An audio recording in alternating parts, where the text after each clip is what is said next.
OK， 好，我哋睇具體我哋造句有咩要注意。OK， 嗱，第一樣要注意咧，我哋要注意 agreement 呢回事啦。agreement 咧，我哋上次講過咧，亦都係英文係至關重要，因為我哋個母語咧係冇話主要同動詞係要點配搭，跟住個動詞咧係要點樣轉嗰個 spelling， 轉嗰個拼寫方法。OK， 我哋睇下個動詞先。A bird sings outside my window。咁我呢個係動詞啦。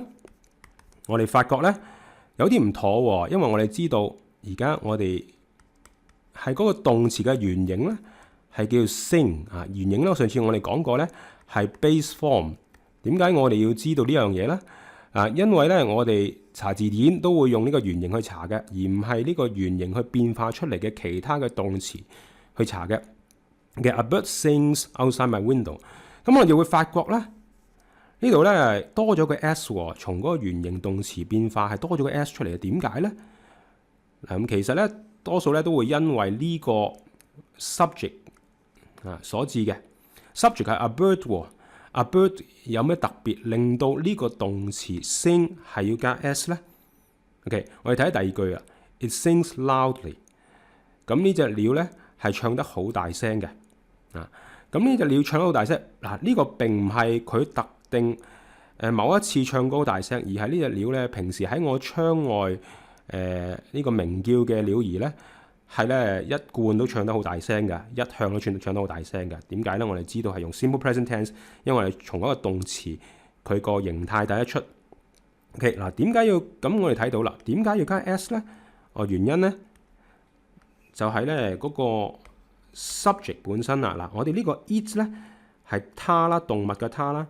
我哋話咧呢個咁嘅詞咧，我哋叫 pronoun 代名詞或者代詞都得啊。pronoun pronoun 呢個代名詞咧，我哋發覺咧，如果個 subject 係一個代名詞 it 或者可以用 it 嚟代替嘅 subject 嘅話咧，我哋嗰個 base form 咧，譬如喺呢個例子咧係 sing 啦，就要加 s。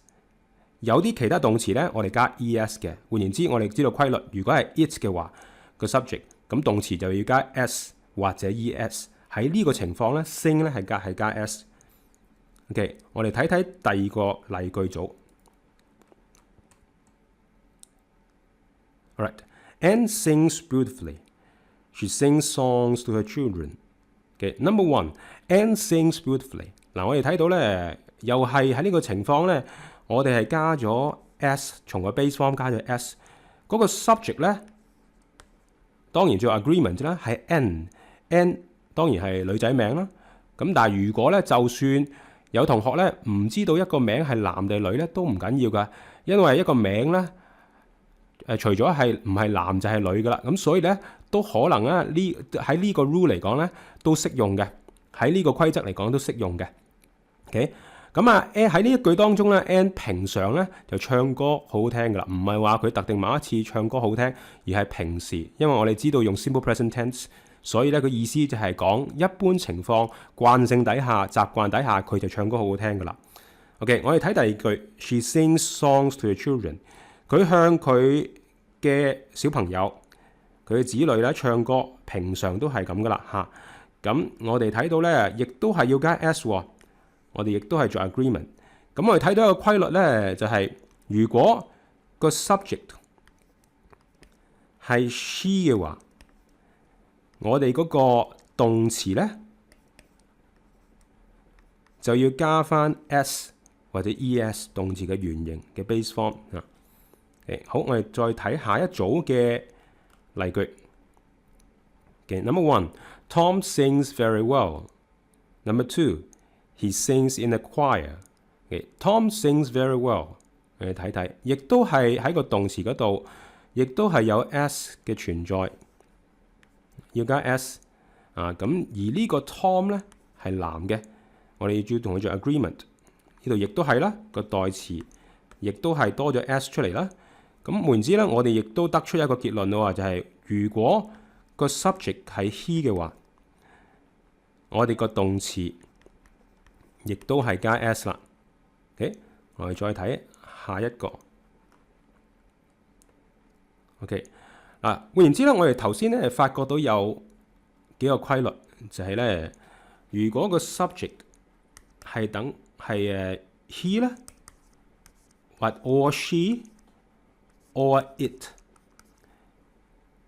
咁咧個 base form 咧嘅動詞咧，原形嘅動詞咧就要加 s 或者 es 啦，或者 s 或者 es 啦。